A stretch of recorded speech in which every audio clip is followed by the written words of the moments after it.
Selamat datang di Pojok Santai. Sebelum Anda mendengarkan audiobook ini, kami menginformasikan bahwa channel ini adalah review audio dari buku yang ada di Indonesia. Untuk membaca keseluruhan buku ini, kami menyarankan membeli buku aslinya di toko buku kesayangan Anda, baik offline maupun online. Keberadaan channel ini dimaksudkan untuk membantu Anda mendapatkan pengetahuan dari buku-buku kesayangan Anda. Jangan lupa untuk subscribe, like, dan komen. Selamat datang di Pojok Santai, channel khusus yang membahas komik dan novel dengan cara asyik. Dewi Kala Hijau baru kali ini menemukan musuh yang memberinya dua rasa, kegeraman dan juga kebahagiaan. Bagaimana selanjutnya keseruan yang dirasakan Dewi Kala Hijau dengan perasaannya ini? Saksikan keseruannya di video kali ini. Sementara itu, hari 12 bulan 12 semakin dekat juga. Dewi Kala Hijau dan murid-muridnya tidak ada waktu lagi untuk menumpas partai-partai silat dan tokoh-tokoh silat yang menantangnya. Karena dia harus mempersiapkan segala sesuatunya di Lembah Tengkorak guna meresmikan Lembah Tengkoraknya. Maka Dewi Kala Hijau menukar siasat. Kedelapan penjuru angin dunia persilatan disebarkanlah surat-surat undangan guna menghadiri hari peresmian berdirinya Partai Lembah Tengkorak. Bila tokoh-tokoh silat dan ketua-ketua partai persilatan baik dari golongan putih maupun hitam sudah hadir nanti, maka pastilah siasatnya itu akan berjalan baik. Apalagi mengingat sampai saat itu dia telah memiliki sejumlah besar anggota-anggota partai dari jago-jago silat lihai yang telah ditundukkannya. Meskipun sudah terbayang oleh Dewi Kala Hijau bahwa Partai Lembah Tengkorak pasti akan berdiri dengan megah, namun hati kecilnya masih gelisah terhadap orang-orang seperti Pendekar 212 Wiro Sableng.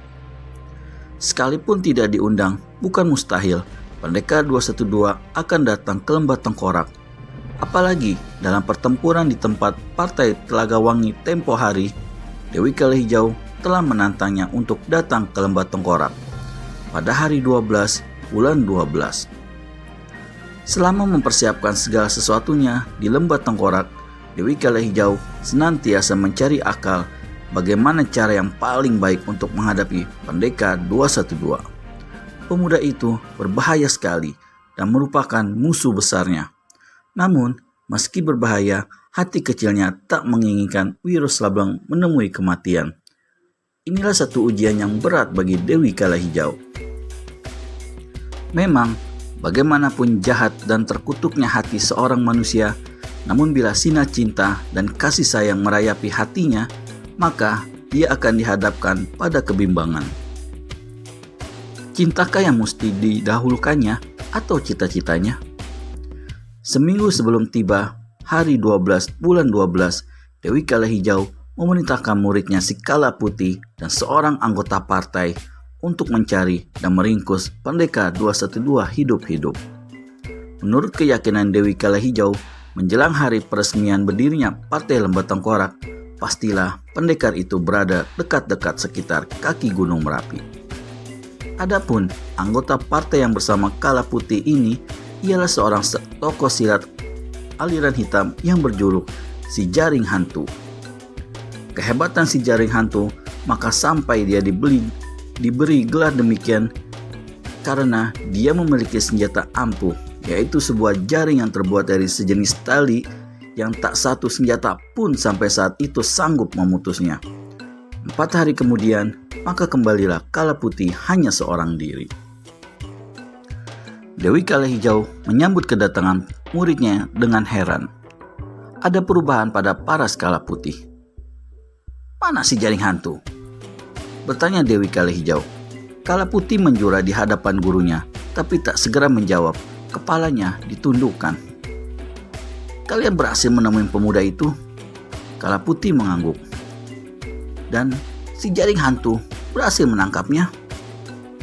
Kala Putih menggeleng perlahan. Dewi Kala Hijau memukul meja di hadapannya. Putih, sikapmu aneh sekali. Cepat berikan penuturan, bentaknya. Mana si jaring hantu? Tanya Dewi Kala Hijau sekali lagi.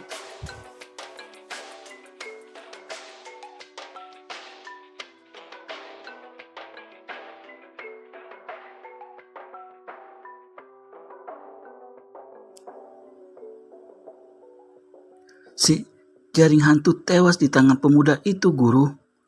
Berubahlah paras Dewi Kala Hijau dan Kala Putih meneruskan. Kami berhasil menemui pemuda itu di satu jurang sekitar 30 kilo dari sini 2 hari yang lalu. Kami berdua mengeroyoknya. Setelah bertempur 50 jurus, si jaring hantu berhasil meringkus pemuda itu dengan jaring saktinya. Si pemuda coba lepaskan diri, bahkan lepaskan pukulan sinar matahari, tapi jaring tetap tak mau bobol. Namun, ketika si jaring hantu datang mendekat, tiba-tiba sangat cepat sekali pemuda itu berhasil mencabut kapaknya dan membabat ke muka.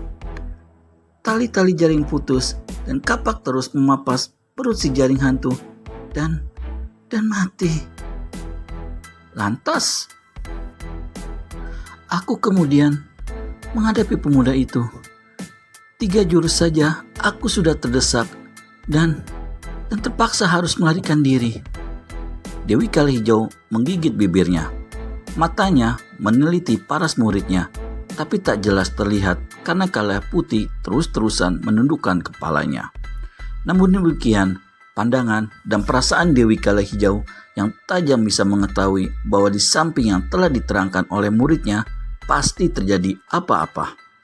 Karena saat itu berada dalam kesibukan, maka Dewi Kala Hijau memutuskan pembicaraan dengan berkata, "Kau pergilah, bantu yang lain-lainnya membereskan segala sesuatunya. Beberapa di antara undangan telah ada yang datang." Kala Putih menjurah lalu pergi dengan cepat. Memasuki hari ke-6, sementara para tamu telah banyak yang datang, maka Dewi Kala Hijau melihat semakin jelas adanya perubahan pada diri muridnya si Kala Putih. Maka perempuan itu pun menyuruh muridnya menghadap. Begitu Kala Putih selesai menjurah, Dewi Kala Hijau segera membuka mulut. "Sejak kembalimu pergi bersama si jaring hantu, ada banyak perubahan dalam sikapmu. Betul?"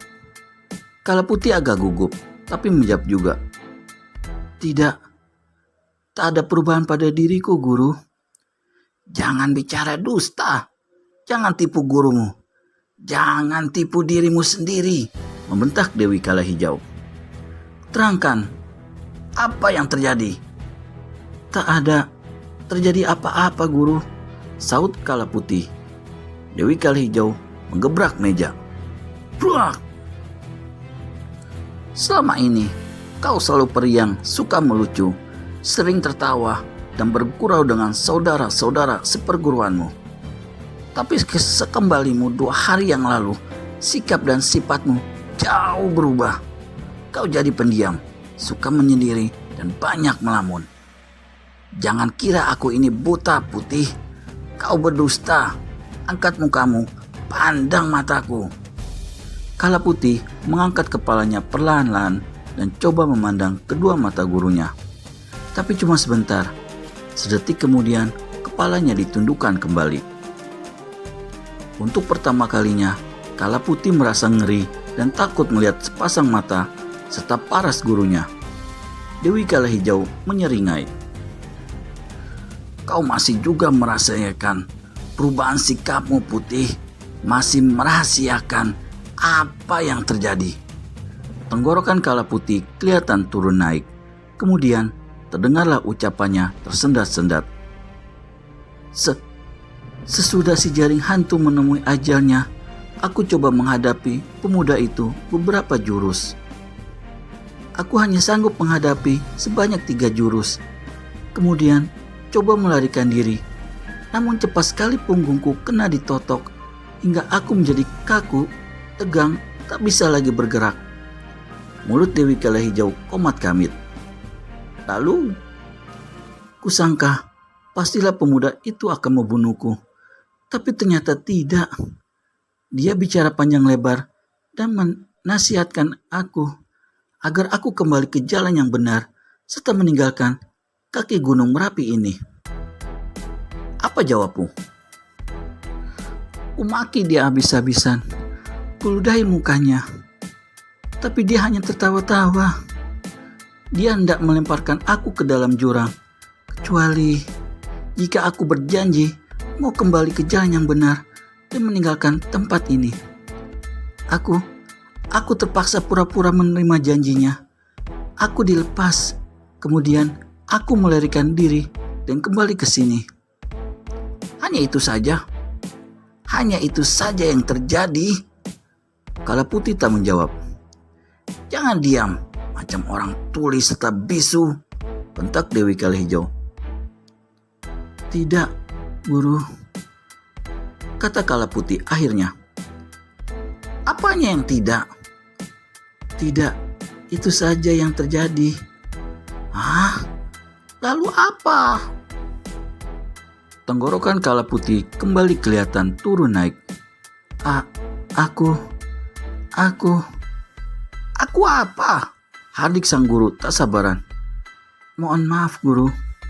Aku tertarik pada pemuda itu. Mata Dewi Kala Hijau membeliak besar. Betapa kagetnya Dewi Kala Hijau mendapati Kala Putih mengalami hal sebagaimana dirinya. Bagaimana selanjutnya? Apakah Kala Putih akan bersaing dengan Dewi Kala Hijau untuk mendapatkan cinta sang pendekar? Temukan jawabannya di video selanjutnya hanya di channel Pojok Santai. Segera subscribe dan tekan tombol lonceng untuk mendapat notifikasi video terbaru dari kami. Terima kasih dan sampai bertemu kembali.